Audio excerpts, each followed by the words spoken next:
बिस्मिल्लाहिर्रहमानिर्रहीम। अस्सलाम वालेकुम नाज़रीन। जानवर का खून। कुर्बानी के जानवर के गोश्त में जो खून लगा रहता है वो पाक है। इसके लग जाने से कपड़े या जिस्म नापाक नहीं होते। अलबत्ता जो खून बवक्त ज़िबा जानवर की रगों से निकलता है वो नापाक है।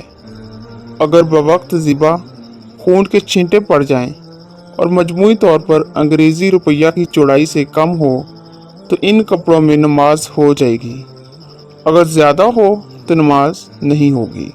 सवाल ये है कि जानवर खरीदने से पहले हिस्सेदारों को शरीक करें या खरीदने के बाद। अगर कोई बड़ा जानवर खरीद कर इसमें 6 हिस्सेदारों को शरीक कर लिया जाए तो जायज़ है, लेकिन अफजल सूरत ये है कि जानवर खरीदने से पहले 6 साथी हिस्से तलाश कर लें। जब सातों शरीक हो जाएं तो जानवर खरीदें, यानी पहले सातों शरीक बनाए जाएं। अगर इसके बरक्स किया जाए तो भी जायज़ है। सुनने में ये बात आई है कि बाज़ लोग कुर्बानी के जानवर को ज़िबा करते हैं तो खून निकलने पर अपने पाँव खून में डुबो लेते हैं। ऐसा करने से कोई एतक़ाद रखते हैं चूँकि खून नजस होता है और नजासत से बदन को आलूदा करना शरीयत की रूह से इबादत नहीं, इसलिए ऐसा क़ीदा रखना गुनाह और नाजायज़ फ़ाल है।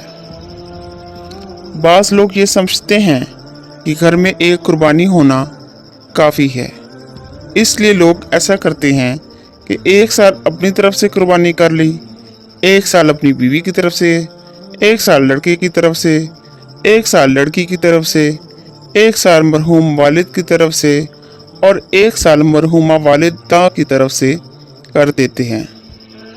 याद रहे कि घर के जितने अफराद पर कुर्बानी वाजिब हो इनमें से हर एक की तरफ से कुर्बानी वाजिब है। मसलन मियाँ बीवी अगर दोनों साहिब निसाब हैं तो दोनों की तरफ से 2 कुर्बानी लाजिम हैं। इसी तरह बाप बेटा दोनों साहिब निसाब हैं तो दोनों पर अलग अलग कुर्बानी वाजिब होती है, ख्वाह इकट्ठे एक घर में रहते हों या अलग अलग रहते हों। जज़ाकल्लाहु खैरन कसीरा। अस्सलामु अलैकुम।